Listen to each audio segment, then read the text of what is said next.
Para sa ilan, isang magandang libangan ng paggawa ng mga cupcake.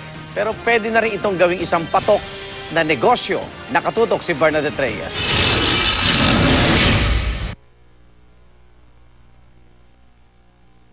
Sino nga ba ang hindi matatakam sa mga cupcake na ito? At dahil sa iba't ibang dekorasyon o frosting, talaga namang marami ang napapabili.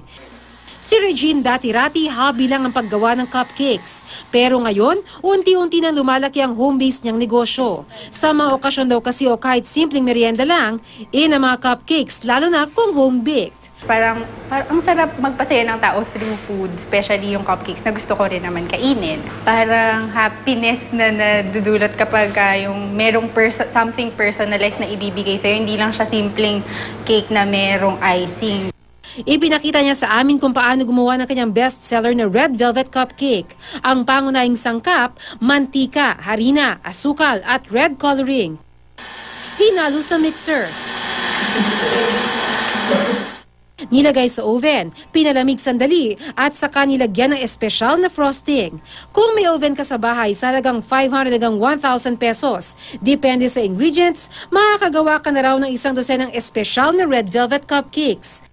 Bawat cupcake na ginagawa ni Regine, mas espesyal daw dahil bawat isa, customized at may istorya.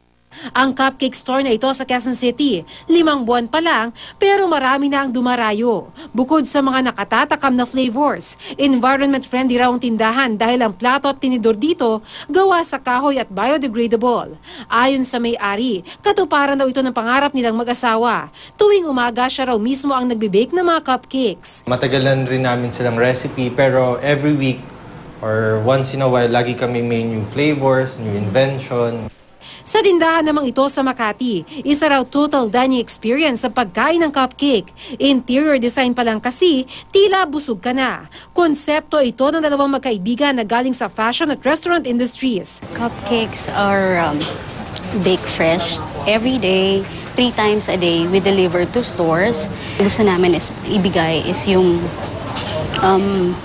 vanilla cupcake dining experience.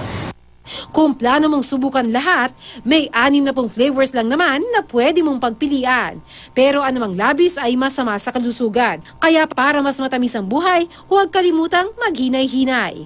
Bernadette Reyes, Nakatutok, 24 Oras.